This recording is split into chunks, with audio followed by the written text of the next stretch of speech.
Hello, Bethanians. Welcome to the second part of our reflection in line with the movie The Fourth Wise Man or The Fourth Magi in relation to our celebration of the Epiphany.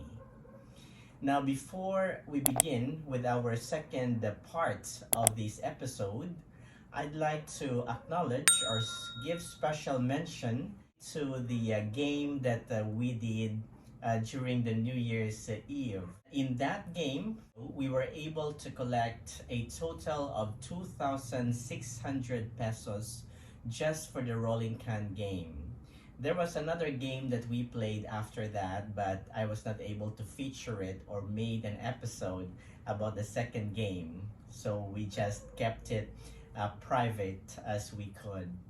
But in that second game, most of the players decided to give some more in line with our fund that we collected from the first game. And so we have closed our donation to a total of 5,000 pesos. See, this is such a beautiful tradition because we did not only enjoy ourselves with the games, but also we were able to encourage family members to shell out some money, especially to those who are in need.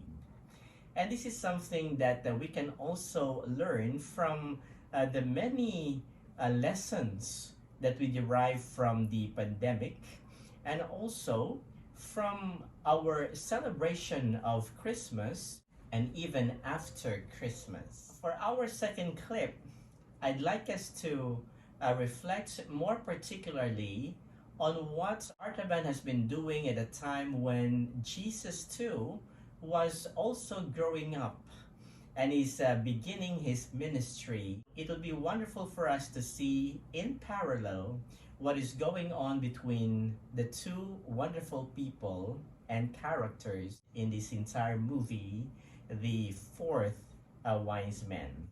And so let us try to see the next clip.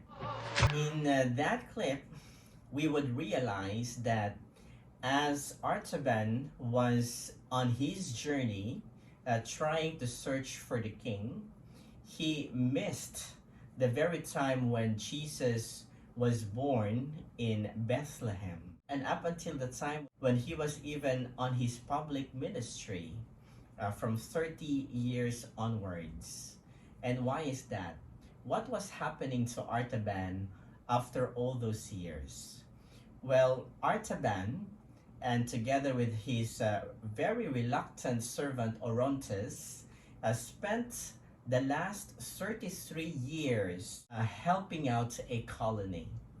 And as they were confronted by a colony along the way, not only a sick person, but many other people that they have encountered, Artaban was always moved in his heart to make use of his skills. And together with that, he helped the colony not only by giving them gifts, by giving them his resources, by giving them everything that he has. But what was interesting was that he also taught them how to fish, so to speak. So he spent those long years of time being in the colony, establishing a community, and when the time he realized that they were self-sufficient, it was only then that he started once again embarking on his journey, searching for the true star, who is Jesus himself. What can we learn from these parts of the film? I think that the wonderful learning for here or from this clip is this, that we are being called to protect the oppressed. If you can still remember, try to go back to the instances of the Simbang Gabi and the readings that we have been hearing for the last 9 days leading to Christmas, we can see here that the Blessed Virgin Mary or the Holy Family in general belong to a very poor family. They don't have much of the wealth. They don't have much riches that they could say or they could say their own. But while doing so, they were able to prepare him to be the true Messiah in knowledge, in wisdom, and in stature.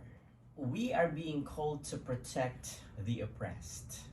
And you speak about the oppressed, they could represent a lot of people. These are the people who may be last in the society, who may also be least in the society because they're marginalized, they don't have much resources, they don't have much money, and of course the lost. The lost not only in terms of being lost from where they live or physically live, but they are lost because emotionally they have struggled inwardly and they could not find the true light. In other words, walking in darkness.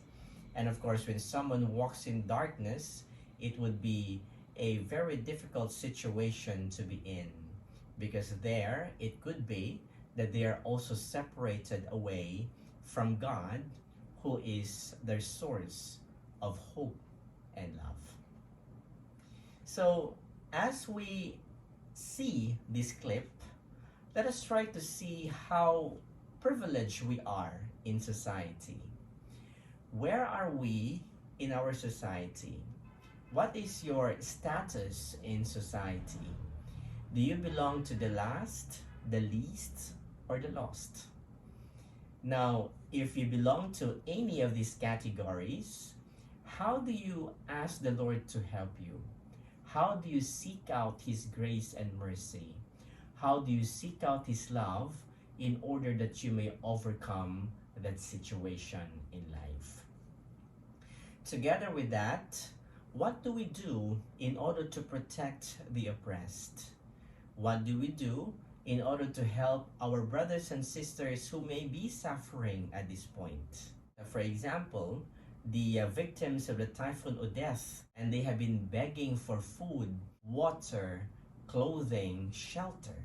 Now, I have mentioned this before, but as Catholics, we believe in what we call Christian truth. Well, truth is the conformity of the mind with reality. What you see is what you get, so to speak.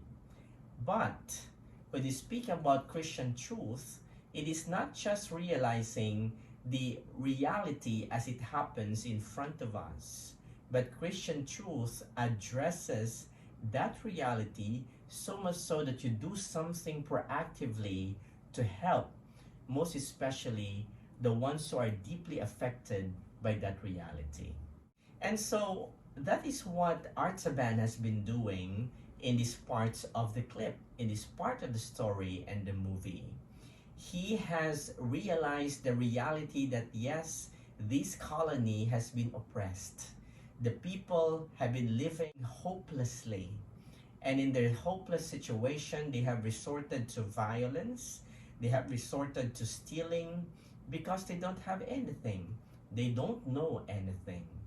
And so Artaban, seeing this reality, helped them proactively by helping them in their need and making sure that until they are stable, he won't be able to embark once again on his journey.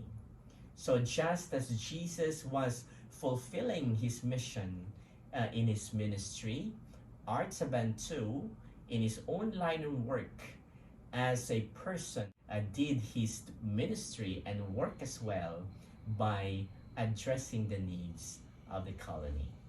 So thank you once again, Bethanians, till the last and the final clip. God bless us all.